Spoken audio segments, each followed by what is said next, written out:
no se dejaría persuadir por la experiencia de fe de Justino el Mártir, tenía que aceptar que el nivel intelectual del compromiso cristiano que había en él no podía ser subestimado. Así es que estos filósofos como Justino el Mártir del siglo II vieron en el campo filosófico una ventana abierta para probar la fe desde el punto de vista de lo que en aquel momento era lo más científicamente corroborable, que era la filosofía. Y desde luego en ese momento la filosofía en boga era la filosofía de Platón. Por lo tanto, Platón se convirtió en el cristianismo en una extraordinaria plataforma, ¿verdad?, para de esta manera los cristianos avalar su fe y sostener su fe. Cuando usted lee el Evangelio según San Juan, por ejemplo, usted va a encontrar en el Evangelio según San Juan toda una postura teológica de Juan desde una perspectiva platónica. O sea, Juan está explicando el concepto del verbo, tomando prestado toda la cosmovisión filosófica de Platón. ¿Se acuerda con aquello del mundo de las sombras? Donde y el mundo de las ideas, donde el mundo de las ideas estaba separado del mundo de las sombras, y que todo lo que había aquí era una copia inexacta de lo que había allá. Pero desde luego había imposibilidad en que el hombre pudiera alcanzar lo que estaba allá, dado el caso de que era totalmente imposible.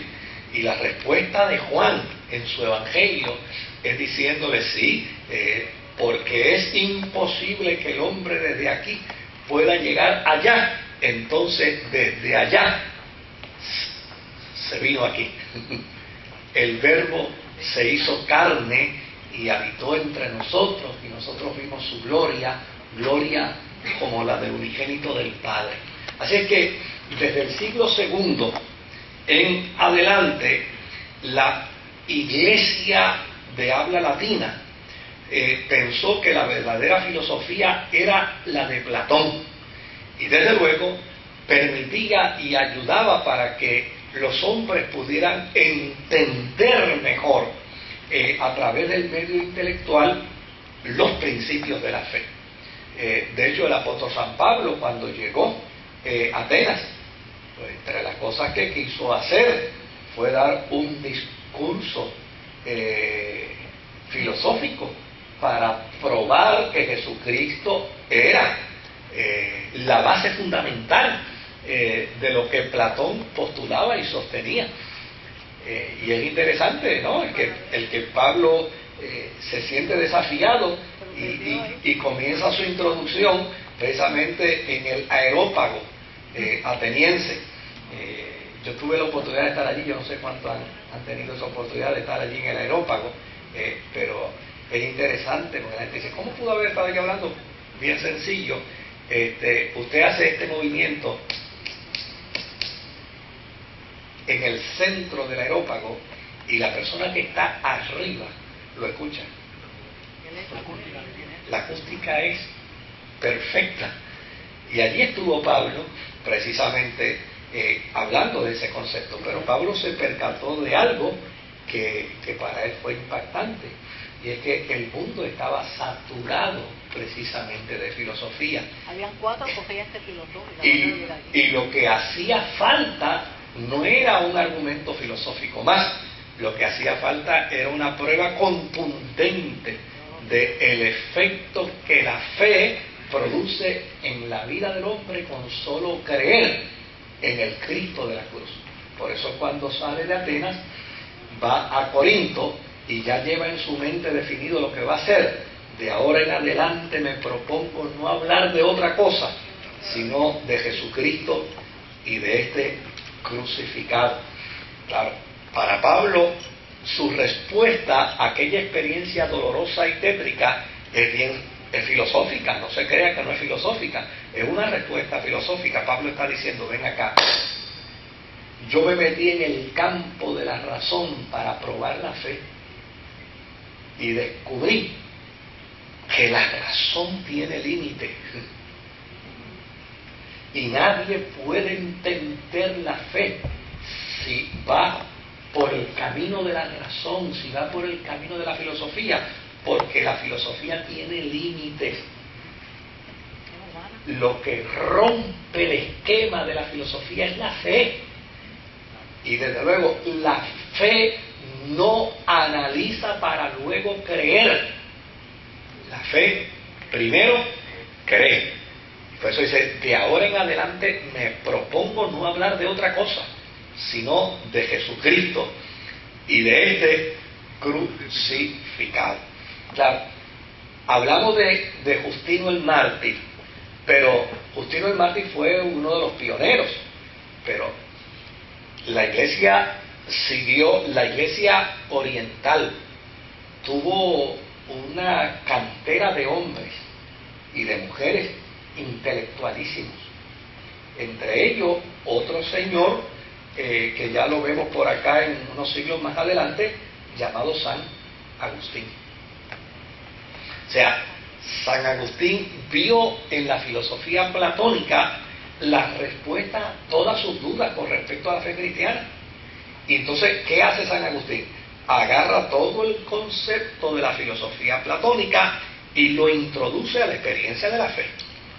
Por eso, en los primeros siglos de la cristiandad, siglo segundo, finales del siglo segundo, tercero, cuarto, quinto, sexto, séptimo, octavo, noveno, décimo, undécimo, en todos esos siglos, casi 10 siglos, la cristiandad, cuando trabajaba el aspecto teológico, lo trabajaba sostenido precisamente de la cosmovisión platónica.